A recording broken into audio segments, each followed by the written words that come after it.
Tuhan bersamamu dan bersama rohmu. Inilah Injil Yesus Kristus menurut Santo Yohanes.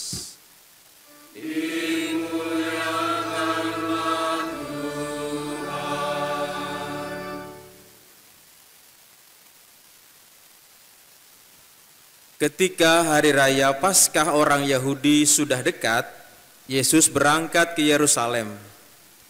Di halaman bait suci didapatinya pedagang-pedagang lembu, domba, dan merpati, serta penukar-penukar uang duduk di situ. Yesus membuat cambuk dari tali, lalu mengusir mereka semua dari bait suci. Dengan semua domba dan lembu mereka, uang para penukar dihamburkannya ke tanah, dan meja-meja mereka dibalikannya. Pada pedagang-pedagang merpati ia berkata, "Ambil semuanya ini dari sini, jangan kalian membuat rumah Bapakku menjadi tempat berjualan." Lalu teringatlah murid-murid Yesus bahwa ada tertulis, "Cinta untuk rumahmu akan menghanguskan aku." Tetapi para pemuka Yahudi menantang Yesus, katanya, "Tanda apakah yang dapat engkau tunjukkan kepada kami bahwa engkau berhak bertindak demikian?" Jawab Yesus kepada mereka, "Runtuhkanlah bait suci ini, dan dalam 3 hari aku akan mendirikannya kembali." Lalu kata orang Yahudi kepadanya, 46 tahun orang mendirikan bait suci ini, dan kau dapat membangunnya dalam 3 hari. Tetapi yang dimaksudkan Yesus dengan bait suci adalah tubuhnya sendiri. Karena itu sesudah Yesus bangkit dari antara orang mati, barulah murid-muridnya teringat bahwa hal itu telah dikatakan Yesus. Maka mereka pun percaya akan kitab suci dan akan perkataan yang telah diucapkan Yesus. Sementara Yesus tinggal di Yerusalem, selama hari raya Paskah banyak orang percaya dalam namanya, karena mereka telah melihat tanda-tanda mukjizat yang diadakannya. Tetapi Yesus sendiri tidak mempercayakan dirinya kepada mereka, karena ia mengenal semua manusia, dan karena tidak perlu seorang pun bersaksi kepadanya tentang manusia, sebab ia tahu apa yang ada dalam hati manusia. Demikianlah sabda Tuhan. Terpujilah Kristus.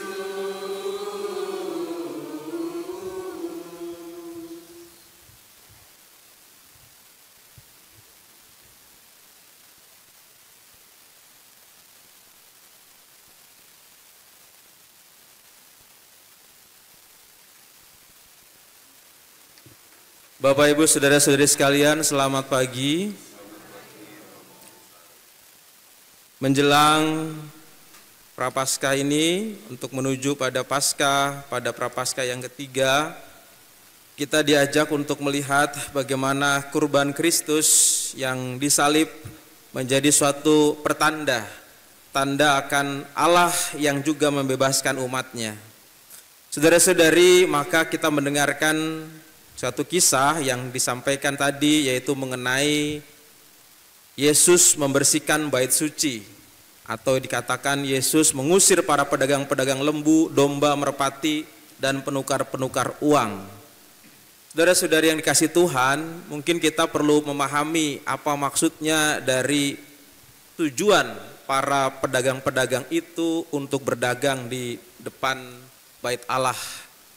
Tentu hal ini sebenarnya adalah untuk memudahkan bagaimana dalam tradisi, karena menjelang Paskah banyak juga orang-orang dari berbagai macam daerah, tentu saja bukan hanya dari daerah Yerusalem, semua orang Yahudi dari berbagai daerah dia akan pulang kampung untuk merayakan Paskah.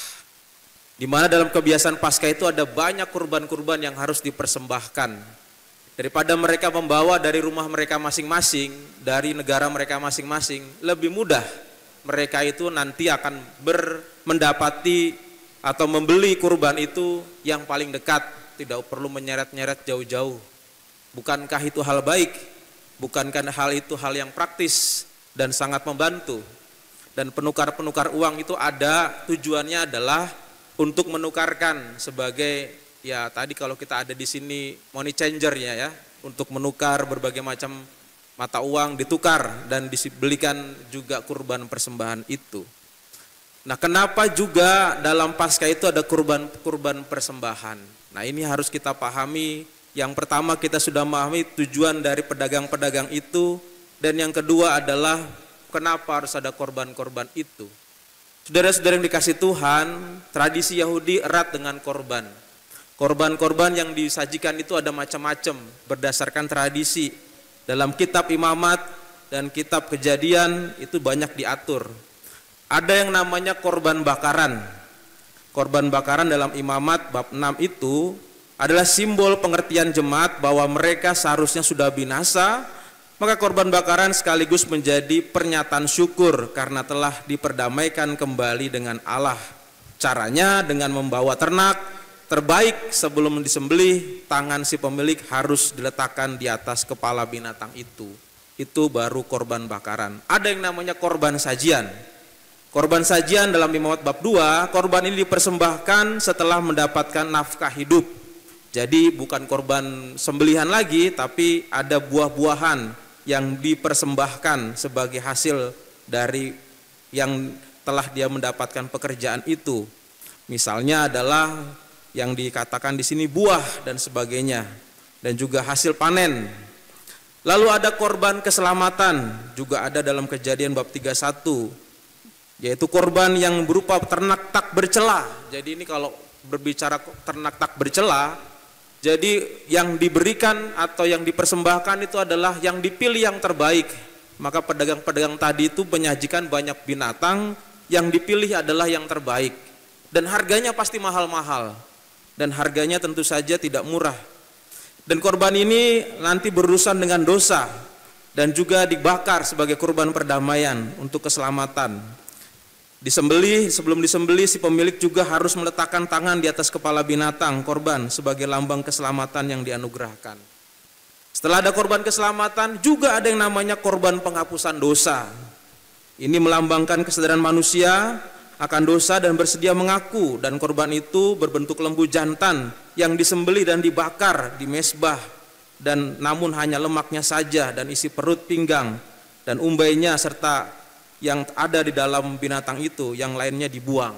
Jadi saudara-saudari mengerti kenapa ada pedagang lembu, ada pedagang-pedagang domba yang ada di situ. Nah, ada kemudian adalah korban penebusan salah. Korban ini dilakukan setelah berbuat dosa tanpa sengaja. Tadi kita mendengar di bacaan pertama ada 10 perintah Allah. Nah, kalau ada 10 perintah Allah tanpa sengaja dilanggar, ya maka akan diberikan juga yang namanya korban penebusan salah, yaitu mempersembahkan korban di bait Allah.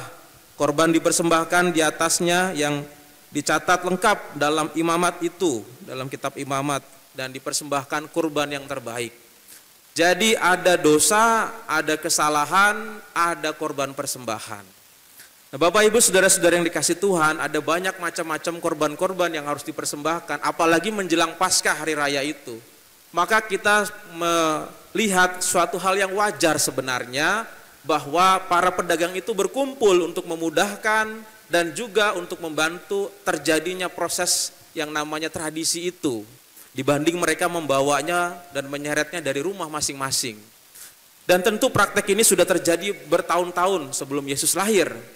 Tetapi yang terjadi adalah, ya saudara-saudari, Yesus mau memberikan kesadaran baru. Dan inilah yang menjadi penting bagi kita juga dalam kesadaran yang baru. Ketika Yesus menyadarkan kepada semua orang yang ada di situ, runtuhkanlah bait Allah ini, maka dalam 3 hari nanti aku akan membangunkannya kembali. Kita ingat di sini adalah bahwa dalam Yohanes dicatat bahwa Yesus yang dimaksudkan adalah kurban penebusan dirinya sendiri. Maka sebenarnya dalam peristiwa itu Yesus mau menggantikan kurban-kurban yang tadi, kurban-kurban yang dipersembahkan itu, yang selalu berulang-ulang setiap tahun dipersembahkan itu adalah dirinya sendiri yang diajak untuk dipahami oleh bangsa itu. Makanya mereka mengatakan, tanda apa yang bisa engkau berikan kalau engkau bisa melakukan ini semua, mau mengusir, mengganti kurban ini. Kurban yang tidak lain adalah dirinya sendiri yang nanti akan dipersembahkan. Kurban yang nanti hanya sejati itu adalah Yesus sendiri yang menebus segala macam dosa-dosa itu. Yang kedua, bahwa praktek ini akhirnya yang dipermasalahkan adalah bagaimana kurban sejati, yaitu Yesus yang nantinya akan menjadi kurban, itu selalu disimpelkan, dikerdilkan, dan kemudian dianggap gampang. Kenapa? Karena semua orang yang mempunyai uang itu berarti bebas dari dosa. Karena terjelas orang berbuat dosa dengan membeli domba, disembeli, selesai. Ada kurban perdamaian. Setelah itu ada korban keselamatan, membeli domba, cari yang terbaik, harganya mahal, punya uang, bayar. Bayangkan bagaimana yang tidak punya uang. Bagaimana bayangkan orang yang tidak memiliki kemampuan untuk membeli kurban itu. Apakah mereka juga tidak bisa diselamatkan? Nah, jadi praktek ini akhirnya menjadi suatu permasalahan iman. Yang akhirnya orang itu kok mudah, yang kaya atau yang punya uang bisa dengan mudah mempermainkan dosa itu sendiri. Gampanglah, nanti juga bisa dengan korban. Gampanglah, menggampangkan. Urusan kesalahan, urusan dengan Tuhan, urusan dengan dosa digampangkan begitu saja karena praktek yang tidak lagi dihayati lagi. Karena sudah ada jualan di sana, binatangnya sudah ada, tinggal uangnya dimasukkan, kurbannya dimasukkan, selesailah dia pulang dengan dosa yang sudah diampuni. Kira-kira seperti itu gambarannya saudara-saudari. Maka praktek yang seperti itu ini harus dibongkar. Maka Yesus pun membongkar praktek semacam itu dan mengatakan kurban yang sejati adalah dirinya sendiri. Kurban yang sejati adalah dirinya yang mau dipersembahkan, yang tidak perlu diulangnya lagi. Yang ketika orang meyakini itu dengan Yesus, maka semuanya akan diselamatkan. Maka ketika berbicara mengenai bacaan kedua, Paulus mengatakan demikian, yaitu bahwa salib Kristuslah adalah tanda hikmat itu. Walaupun bagi orang yang di luar Yahudi maupun Yahudi itu adalah kebodohan yang tidak mungkin bisa dilakukan. Artinya tidak percaya akan hal itu. Maka saudara-saudara yang dikasih Tuhan, kita semuanya adalah orang-orang yang sudah percaya kepada Tuhan karena penyelamatan itu. Kita sudah percaya akan Kristus yang adalah penyelamatan itu. Maka kita tidak perlu lagi mempersembahkan kurban berkali-kali lagi. Karena Kristus yang telah dipersembahkan. Bahkan kita pun tidak perlu mengkerdilkan bahwa yang punya uang bisa membeli atau bisa menghapus dosanya.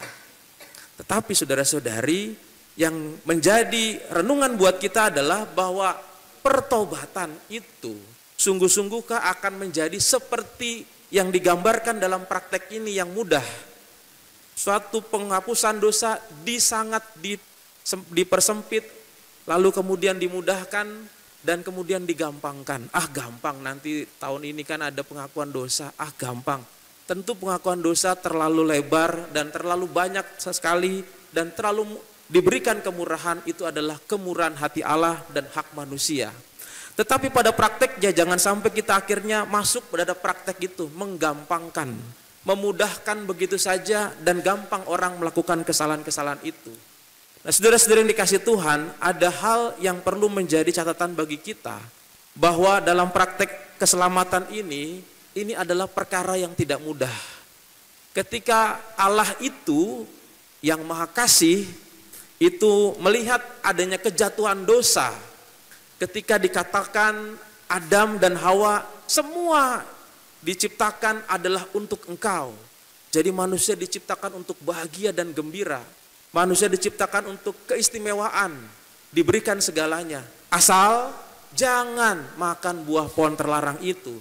Kalau kamu makan, kamu akan mati. Ini adalah perintah yang simpel, tetapi begitu sangat mendasar. Akhirnya Adam dan Hawa kita tahu, dia makan. Dan digoda, kalau kamu makan, kamu tidak mati. Akhirnya dia makan dan mati. Dosa membuat mati. Keterpisahan dengan Tuhan yang seharusnya manusia diciptakan dengan bahagia, hidup abadi bersama dengan Tuhan. Ketika Adam dan Hawa melanggar itu, mati. Bagaimana bisa dibayangkan praktek keselamatan yang ini tidak mudah untuk menyelamatkan? Bagaimana Allah membuat supaya manusia hidup kembali, manusia disatukan kembali, manusia diangkat kembali? Susah sekali, kita saja tidak bisa memikirkannya. Bagaimana praktek ini bisa dilakukan? Ketika Allah punya anak yang dikasihi, dicontohkan pada waktu kemarin, Abraham mempunyai anak yang dikasihi, dipersembahkan dengan pergumulan, tidak jadi. Tetapi Allah punya anak yang dikasihi, dipersembahkan juga untuk menghidupkan kembali manusia, dan dipersatukan kepada Allah. Ini suatu praktek yang tidak sangat sederhana menyelamatkan manusia dari dosa. Tetapi praktek yang mudah bagi kita memudahkan yang namanya dosa itu dan memudahkan yang namanya cara-cara yang diperlakukan di dalam bait Allah ini. Gampang, nanti ada uang, saya beli, saya aman, saya selamat. Begitu juga dengan kita. Maka kita yang diajak pertama-tama adalah mensyukuri rahmat dan keselamatan yang Allah berikan melalui penebusan Kristus. Yang kedua adalah menghayati pertobatan dalam langkah puasa yang kita lakukan. Bahwa pertobatan kita lakukan adalah sebagai bentuk dan juga ungkapan syukur kita bahwa Allah menyelamatkan kita dalam perkara yang tidak mudah, yaitu bagaimana kurban yang sejati dipersembahkan, yaitu kurban yang berharga. Allah sendiri mempersembahkan anaknya untuk kita semua.